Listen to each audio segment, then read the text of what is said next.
Hi, guys. I'm Brandi. I'm Stephanie. And this is your weekly dose of BS. Stephanie told me the funniest thing yesterday that she did to Travis. Oh my! Well, I don't know if it's funny, but he I had thought to it was talk with me about it. hysterical. Okay, so my husband has, I guess, gained a lot of weight. Like he's at one of his heaviest points in his life, I guess. I should not laugh, but but he weighed himself because he kept complaining. I was like, why don't you weigh yourself? That way you know where you are instead of living in denial. Just see, like, what's going on. Mind you, this man's been traveling for, 5-6 months? He's never home. We weren't home all summer. He's not been home at all. So anyways, he weighed himself, came back to bed. We had no children that night. Came back to bed and he was like, oh my gosh, I am the biggest I've been in a long time. And then he proceeds to tell me his weight. And I was like, oh my goodness, well, you need to eat better and stop drinking. Anyway, so then we Brandi, I don't know about you, but at night, Travis will watch TV and then I'll kind of roll on my side and kind of lay on him, on his chest and watch TV, right? So I was trying to be romantic. So I'm I always rub his arms or whatever, but I'm laying on his chest. So I guess without really realizing I was for the whole 30 minutes. So wait, you're the big spoon? So yeah, because so he is on his back and then I'm I see. Laying on my side, but my arm is on his You're sporking. chest or whatever. I'm yeah, I don't know what it's called, but maybe I'm a spork. I don't know. But anyway, so I guess without realizing it, during this whole, after he's telling me he's the biggest he's ever been, during the whole 30-minute episode, I am rubbing his belly like a little Buddha, right? I'm trying to be nice and be rubbing and being make a wish, make, I guess. So anyways, the next day he's it made me so uncomfortable. And there's nothing romantic about it. There's nothing romantic about it whenever I'm telling you I'm my biggest I've ever been, and then you proceed to rub my fat belly for 30 minutes. He's like, I think if you even put it on your podcast, everybody would agree that if somebody's feeling insecure about their weight, the last thing they want somebody to do is rub their face, embrace their chub for 30 minutes of a TV show. And I'm listen, I was not even trying to make you uncomfortable. I was just trying to be romantic and rub on you. I love when people rub my back or, whatever, my hair. And he was like, I get it, but next time you just rub my back, it's so uncomfortable, to sit here and have you rub the chubbiest part of myself. Oh, my gosh. For 30 minutes. Lord. Anyways, I was telling Trey about it and he was laughing. And I was like, do you think it's rude? I wasn't even realizing I was doing it. So anyway, so Travis had a romantic conversation with me about how that does not turn him on. And there are other areas I can rub instead of his belly. Oh, Lord. That's my story. Speaking of your little laugh there, I have to tell you, so I was in California for our anniversary and we were in La Jolla and they had the seals and the sea lions, Yes. whatever. And I walked around and I filmed them a little bit and posted it. And they were going, "Arr, arr, arr." How many people that messaged me and were like, oh my God, it sounds like Stephanie's with you. Is that her laughing? And I'm like, no, those are the creatures down there. Those are the seals. Okay, Brandi, while you were in La Jolla, you sent us a picture of your anniversary gift. Yes. Okay. Will you explain? Y'all know how I have flower power. So, and I'm always like, oh, don't look down there, whatever. So Brian got Don't me. look down there. Who's looking down there that you have to say, stop? The reverse cowgirl. He likes that. Oh, okay. Whatever. Don't look there. So anyways, he got me for my flower power a bejeweled butt plug. And I was like, this is my present. To conceal your hemorrhoids? Well, then, so it's pretty when he looks at it. Oh my God. And I Wait, used did you it. put it up there? Yes, How I does it did. feel? I've never stuck anything at my It hurt. It actually hurt going in, but then it was fine. However, that was not the end of my present. What This is else our did you second get? You said episode in there a row was about more. buttholes. I'm so sorry. So then he starts filming me, and I look so fabulous. Wait. We're about to go to a we really doing? nice dinner. That's something you and Brittany have in common now. Doesn't she put little diamonds over her lady bits when she posts on Instagram? On her Maybe bumble? I Yeah. should post that on Instagram yeah. and see what people think. It doesn't even look like it; just looks like. So wait, what else did he get you? Got you a bejeweled butt plug, and what else? And then, so I open it, and then I'm like, oh my God! So he got me. It was a clone the Willy thing. So where you A clone-a-willy? Yes. So I was like, oh my God, you went somewhere and had someone mold your penis, right? Wait, what? Yeah. No, it's a DIY kit. Oh my gosh! Arts and crafts. He made you a. Wait. And he made sure to tell me not to talk about it on my podcast. Was there a real gift somewhere in there? Or did he just give you the gift of things to put up Brian your and I butt? are both the most romantic people. I'm rubbing Travis's belly, and Brian's giving her a butt wiener. And so I'm like, A am homemade wiener. I supposed to give you like a mold of this? You know what am I He supposed would probably to do? love that. He probably would. So, Wow. but no. Wait, so how romantic. Yeah. Yeah. Well, there we go. Oh my gosh. So, Oh, no, that Trey- was all Trey. That's all was I it. got. wait. Okay. We need you justice to- for Travis and he justice told for me Brandi. It was the gift that keeps on giving because Is if it? he dies, I still have a mold of his penis. Well, thank goodness. Then you can never remarry because Yeah, you I'll be like, have no yeah, excuse. Yes. I will. I mean, yeah. Now I don't need to. Oh, I hope Clone But Will the best part is that so Wes is like, yeah. So at the first place I take him, they only have black penises. So he's like, Wait. no, I must have a white one. Like, so He so I had his- die, so it'll look like mine. He had his driver take him around to different sex shops until Yeah. he found And so, a ginger weenie. yeah, and Wes is like dying laughing because Wes is black, and he says that if I went black, I would not go back to Brian. you would not go back. Oh my god, that's so funny. I'm like, Oh my okay. gosh. Well, I don't know where to go from here.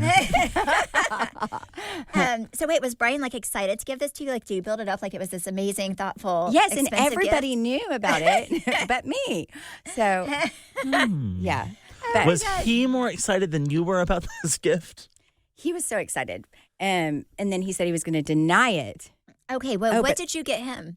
Nothing. That's how we roll. Stephanie, what's the worst anniversary gift you've ever given? Given? Probably a blowjob. Oh. What's the worst gift you've gotten? No, I don't know. I'm going to be honest. One thing about Travis is he's very good at gift giving. But he always calls Trey and says, what should I get her? So I'm going to give Brian Trey's number so that way he can just also be your gift giver. Yeah, there was one year. What was it? Was it I'm your trying to anniversary? Where Travis gave you an Hermes box full of stuff that you stole from him. Oh, yeah, that was definitely the worst gift. I feel like maybe the worst gift I gave him was that shirt that you had that he hated whenever COVID was going That on. was so rude. It was such a great shirt. I gave him this Gucci shirt, and he said, and then he opened it and said, this looks like something Trey would wear. And then the next day, Trey comes waltzing in with the same shirt. Well, so here's the story. There were only like 3 stores open in all of It was Dallas. during COVID. Like Neiman's wasn't open. There was a store downtown called 4510. And they were only doing like private shopping only. And we had just gone the week before and gotten a bunch of stuff because they had a great sale. And then it was Travis's birthday. And she was like, I don't know what to get him. I can't get him anything. And I was like, I have the perfect thing. Went and got it, wrapped it. It was amazing. Gave it to him. He hated And it. he was like, huh? He was like, what? Did he return it? I think he did return it. Yeah. I still wear it He proudly. returned it, got a hat, because he said, so you're telling me you saw this in a store and you thought of me. And I was like, yes, even though I didn't, it was all Trey, but I didn't want to tell him that. And then he was like, Stephanie, this looks like something Trey would wear. And I'm like, well, actually. So the Surprise! the next day Trey had it on. But I would say that shirt was horrible. Yeah, that No, box that was was horrible. great. That was great. No, well, for him, he did not like it. But now I just kind of I send things to Trey if I like it. So then whenever Travis wants to get me a gift, he calls him and then he gives him things I like. So I'm going to do the same thing. I'll be like, Brian, I'm going to give you. You can send Brian's it to me. just like, go buy whatever you want. Give it to. Really? Well, Yeah. then that's a good way to be too. No, he's just like that. And then I just don't get him anything, and then there's no expectation. So, Yeah, see, Just that's leave it good. at that. yeah. I wouldn't even mind that because then I hate like going out and buying. Guys are hard to buy gifts for. I don't care what anyone says. They are the hardest people to buy gifts for. I hate buying gifts. Hair is so much more than physical appearance for women. It shapes our relationships with ourselves from the inside out, defines our identity, self-image, and self-confidence. Female hair loss is a reality for millions of women, yet most of us are reluctant to discuss it. Nutrafol is looking to unite and support women through the personal impact of female hair struggles like thinning and shedding to create a space to connect, share, and bond with others. Podcasts are obviously all about talking, and Nutrafol would like to open up a larger conversation through women sharing real stories about how their hair struggles have impacted them. So I know we've talked about Brandi and I using Nutrafol before. Brandi used it after. Yes, I had lost so much hair after getting pregnant, and so I started on it like right after I had the baby. And I'm telling you, people think that I have extensions. It's full. And then I started using Nutrafol after Brandi's hair looked so good, and it has helped me so much that last time I went and got my extensions put in, my hair lady thought that I had lost all my hair and it was growing back from COVID because I had so much new growth. So for those of you who are wondering if it works, it has definitely worked for both of us, and it is amazing. Let's talk about it. Your hair story could help another woman. Join the conversation at shedthesilence.com. Again, that's shedthesilence.com. Brandi, how is the house coming? I saw that insulation's up. Oh my gosh, I'm getting so excited. So I feel like Brian keeps telling me that we're not going to be until February. No. However, I know some of our appliances we've got the update on those, and some are not arriving until February, but we saved everything that the house did have, so we have something to put there. That's good. Oh, yeah, just to save like a safe placeholder. One of the main builder guys that's working with us, him and his little friends were there yesterday, and I hung out with them for a few hours, and they told me that it was going to be ready by December. Yay, Hallelujah. that's like a perfect Christmas. We shall see. I think we should just all take shifts and go and micromanage them and make sure that they are on that's track. what I feel like. I'm over there hanging out, and I'm like, what are y'all doing today?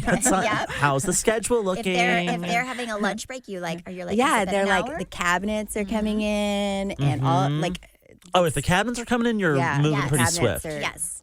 Yay. I'm so excited. I'm really excited. That's exciting. I'm like, even if we have to move in and sleep on the floor, I want to go live there. And my current house is about to be on the market. So if anybody would like to move over. If anyone wants to live with Brandi. Are you going to do showings? Or are you going to do like a private, like an off? So I mean, it's going to be by appointment only, obviously. And I think you have to be able to prove that you can spend what it's worth. Yes, that's smart. Very nice. That's really good. Oh, that's so exciting. That's exciting. Okay, and honestly, even if all the furniture isn't in, you have beds and stuff that you can put in just to I have a question about this. Okay, so we were talking before the podcast about like kind of like statistics. I can't remember what the statistic was, but you said something that triggered it. But like, how much percentage should you spend like on your furniture? Because my interior designer told me we spend 20 to 30% of your total, how much your total budget? Your home's cost. value. Yes. 20 to 30.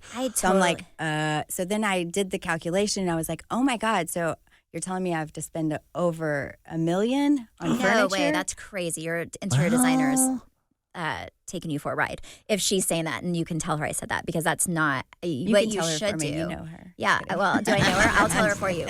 What I've always done, what Travis and I have always done is say, this is our budget, and you need to try to stay in those parameters. Yeah. So like in our current home, whenever we hired the gentleman we did, they had a budget, and then if we go over budget, it was something that they would talk to us about, but it makes it to where they are, because here's the deal, like I've worked with quite a few interior designers. They make a 20% commission off of everything. So if you buy a bed for $1,000, they make $200, because they're usually, it's like, I would say 10 to 20% they make. So if you're spending $1 million, how much is this lady making? Yeah, well, like, that's a lot of money. I Googled it, though, and it said on Google that really you're only supposed to spend 10% of your 10% or less. A little secret, though. All these furniture stores have trade programs where they give the designers 20 to 30% off. Yes. Which they're typically supposed to pass on to you, which covers their cost. Yes. I remember there was one designer I was talking to, and they were like, oh, yeah, I don't like to do those trade programs. It just doesn't make sense. And I was like, bullshit. I was like, no, you for sure are getting the stuff 30% off and then tacking on your extra 20% to where they end up getting about half the cost of what your budget is. Well, I mean, No, they and should, I'm they like, should definitely I'm give fine you with- the price because you should be paying the furniture companies. Directly. So they should definitely be getting a discount, but $1 million. but I would never. I mean, I will tell you right now, our current home. Well, and I'm we like, did not is spend this $1 million. Is in this like furniture. what we paid for the home, or now what it's worth after the remodel? So there's two different numbers here. I mean, I will tell you right now, our home in Montana is going to be worth more than our home in Dallas, and I'm not spending $1 million on furniture. No. There's no way. Like, there's no way. And even our designer in Montana, like, we went and looked at lighting, and a lot of our lighting had to be custom. And she actually came in and she was like, I feel like this is overpriced. I feel like this is, like, really, really expensive. And I'm going to go in. She was like, I feel like we can find the same look at a much better cost. So she should be giving you cost-effective things. Like, there are certain things that you really, really, really love that you really can't find something else, but she should be giving you, like, even slabs and everything. Like, there are some slabs that I bought that are really, really, really expensive, but then I offset it with things that you couldn't tell if it was, like, the most expensive or like a mid-road. And your designer should, I mean, tell her, like, go to Restoration Hardware's, like, distributor, because it's, like, half the cost. And it's the same thing. Yeah. I mean, and also make them work for that money. And also, like, I always think spend money. Well, this is for everybody, but I always think spend money where you entertain. So, like, our like home, wallpaper. our current home, and even the home that we're building, like, when you walk in, that's when all the expensive stuff is. That's where you put your money in. But, like, little off rooms, like guest rooms, my kids' rooms, like all of that. That's stuff. what I said. I don't care if I go to Nebraska Furniture Mart for my kids. Well, yeah, because those are, I mean, first of all, kids are not, like, they're not going to take great care of their stuff. Let's be honest, most kids. And also, when they get older, they're always going to want something a little different. But I think those are rooms that you really can save on. So I would say, like, your bedroom, you and Brian's bedroom, like the kitchen, the living room, the places that you'll be using all the time, that you'll be entertaining people, that's where you spend your money. And, like, the other rooms, I would. The only person I'm going to be entertaining in my bedroom is my husband. Well, yeah, but you know. With the clone Willie. But that's a room, like, I wanted my bedroom, and, like, I like, you know, the bedroom and bathroom, since I use it a lot. Like, those are things that I want nice, but, like, other things I feel like you can totally get cheap. So I would disagree with her. Yeah, Nebraska Furniture Mart is kind of expensive too, I'm going to be honest. Just all their furniture's gone up a lot. Well, Yes. yeah. But I would definitely not spend $1 million on furniture. No. There's no way. Yeah. I mean, that's crazy. But I think you could easily, I mean, I don't even think, I mean, even our home in Montana, there's no way it's going to be $1 million. Like, I'll tell you how much after we're done with this. How much? I feel like you reused a lot of furniture from your old house too in your current house. Not really. No. I mean, Really? our bedroom is really it. Like, everything downstairs is new. Yeah, that's true. Everything. I was just thinking of your bedroom. Our bedroom's the only place that I reuse stuff. But I did not spend $1 million.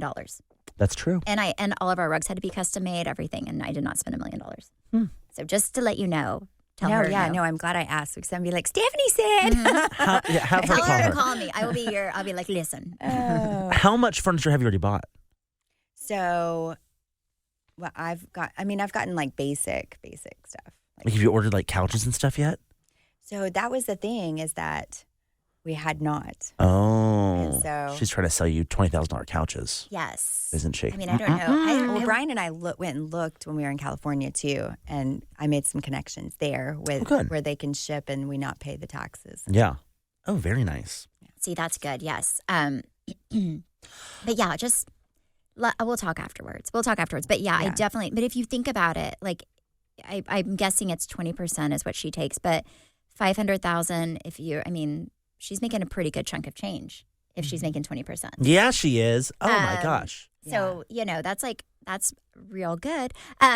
So you have to also realize that the more expensive it is for you, the more money they make. So kind of just something to think about. Yeah. So I have always been able to sleep like 4 or 5 hours and just spend the rest of the 20 hours of my day living my life like an Energizer Bunny. But recently I've not been able to sleep well. And I don't know what it is. I'm going to blame Zach for disturbing my sleep, although it's probably not him. And I know you both have talked a lot about how much you love like CBD gummies and how they help you sleep. And what I didn't realize is that even just one night of lousy sleep can have a ripple effect in your whole week, which is something I've been starting to experience.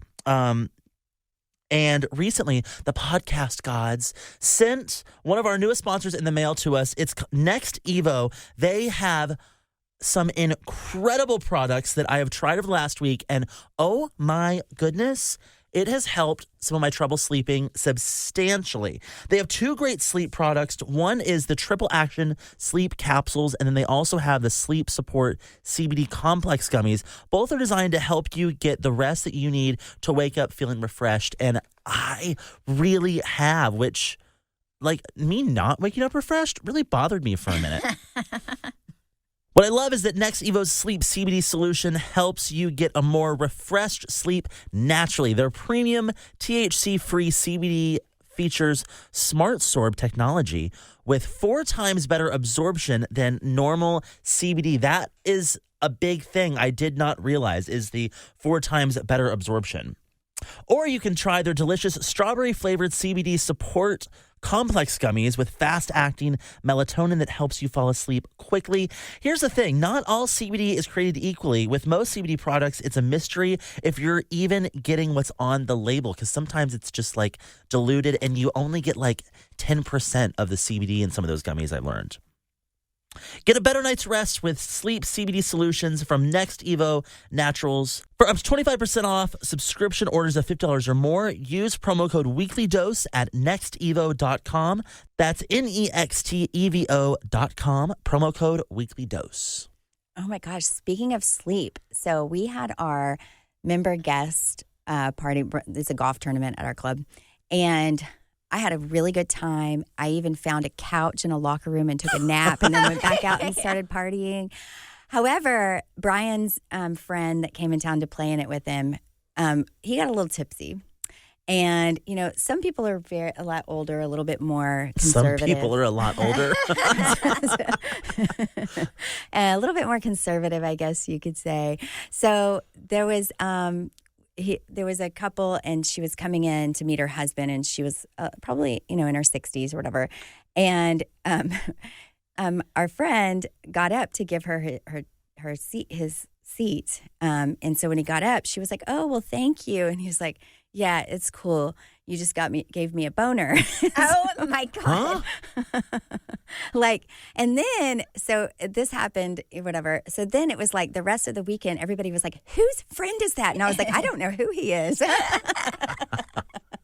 Okay, I have 2 friends that are a part of your country club. Their names are Ashton and Kyle, and they said they had the best time doing karaoke with you. Yes. Well, I hung out with them this past weekend at that party. Yes. And we did karaoke again afterwards, only I'm not doing it because, again, I've been on testosterone. Oh, my God. You do not sound, your voice is not I can't. I get up there and I'm like, Wait, is testosterone? Wait, you do not sound like you have a deep voice. I'm really hairy, and oh my gosh, I had to go more often on my waxing treatments down below. You're crazy. Okay, I have had a friend in my past where you kind of invite somebody and then you're embarrassed that they're your friend because you're like, usually it's Travis's friends, I'm not going to lie. But I've had that happen before where you just cannot wait for the day to be over so you don't have to claim that person again. Okay, I need y'all's advice on something. Speaking of like friends that are I have... I'm trying to think of how I share this. I don't think they'll listen to this. Zach and I each have someone that we're not entirely sure we want in our wedding. But we're like, is it more trouble on our part to not have them in the wedding and their feelings be hurt? Wait, do they think they're in the wedding? No, we haven't. The only person I've asked me in the wedding so far is you. I feel so special. So, no, they don't. But I think they kind of assume they're going to be. Oh. But it's like, is it more trouble to just have them in the wedding or to say, no, it's our day and just either fight the fight or accept that their feelings are hurt? I mean, nobody's feelings should be hurt. Like Well. it's your wedding. I know, but these people, their feelings would be hurt. I And had my some thing people is, whose feelings were hurt that they weren't going to be bridesmaids at my wedding, and then I ended up making them bridesmaids. my thing Because is, Travis said, "You better do it." I agree with you, Brandi, that someone's feelings shouldn't be hurt that they're not in your wedding. And it's like the fact that I know their feelings will be hurt makes me want to not have them in my wedding because that should not be my driving factor to have you in the wedding, right? I don't know. Yeah. Or is it just like, yeah, that's more trouble than it's worth to deal with all that. Like, just how include close them. of a friend are you? Like, if it's family, okay, I'm going to be honest. So, like, whenever I got married to Travis, I had my girlfriends that I have known forever that I was super close with, and I wanted them in my wedding party. And honestly, my sister, because, you know, she's blood and I love her, whatever. But I really Or whatever. I did not want like a 50 person, you know how some people have like 1 million people up there and it's Right. like, who's going to actually watch the wedding if everybody's in it? So then, but I really, but I did not, I wasn't that close to Travis's sisters at the time. So I wasn't going to have his sisters as a bridesmaid, be completely honest. And they got so upset about it and like talked to Travis and I was like, okay, you can be a bridesmaid. But I wasn't at first because I was like, I didn't know them that well. They forced themselves into your Maybe wedding? they should have stood on Travis's side. Well, Yeah. yeah, he should have. But you know, I was like, I have my sister. I just had so many bridesmaids that I was like, I really didn't want to add people, and I wasn't like. For me, I was thinking selfishly, okay, I'm gonna have a bachelorette party. I'm gonna have all these events. Like, I just want to be there where I can be myself and not be like uncomfortable because I don't want his sisters to think I'm crazy. So for me, I was thinking more about all the events leading up and like the day of and people that call me and people that like I felt like I would be really comfortable around. And that's who I wanted to be up there with me. And I'm glad I did because now, you know, there's no hard feelings and like, you know, their family, whatever. But at the time, I honestly wasn't going to have them. Yeah, that makes sense. And I told Travis, I was like, listen, I don't have brothers. You don't feel my pain because you don't have half of Tulsa up there and half of somebody else's family. Like, it's crazy. But if you don't care, like if it's not, I think the thing if is, it's not going to ruin your family life, then I would just not worry in about both it. of our situations, I think I don't think the friendship's equal. I think that, like, okay, I'm just using this as an example. This would be like, you think I'm your best friend, but you're not my best friend type situation. Yeah. And so, like, of course I'm going to be in it. And it's like, yeah. Have they made comments to you? Like, Oh, yeah. suggesting? Oh, Ooh, now absolutely. that's uncomfortable. Yeah. Well, What if they you know said what? to you, They like, could always hand out programs. Right? Well, yeah. They Yeah. could be the person that's the book signer. What's it they've called? tried to insinuate An that they're going to have a usher? more important part Yes. than they will. Than they would ever. Like, Maybe give them like He said Then make they him would- the valet. then what? I'll make them like fold the chairs. So wait, so it's two people. Are they friends or is this like two? No, somebody on your two- side, somebody on? Yeah, someone on mine, someone on Zach's. That's So it actually so works weird. out. I don't know. That's our current debate. But don't have them do like if it's your wedding party and you don't want them to be your wedding, like don't feel like you have to do that. I would just be like, sorry, I don't like you that much. Yeah. Did you have that, Brandi, where somebody got hurt or like felt like they were going to be in your wedding but they weren't or kind of expected it? I don't know. I can't remember that far, but Well, you have brothers. Where are your brothers like on Brian's side standing up there? well, I or- feel like I had this little set number, but then Brian kept like asking people. I think he got drunk and he was like, "You want to be in my wedding?" Like everybody was in. I mean, even Wes was in our wedding. That's funny. like you guys. So you guys had like So it was. I mean, but I don't know. Just have whoever you are in there, and Yeah, have whoever you want in there. All 'Cause, right. I mean, I'll follow up with y'all on how this goes. It might go really bad. just have them be like the wedding book signer people. Yeah. You know, that's like a easy thing. Perfect. Yeah, good. Well, thank you guys so much for listening and supporting. You can follow me at Steph Hollman on Instagram and Facebook. and me at Brandi Redmond. And our podcast at BS the Podcast. Bye.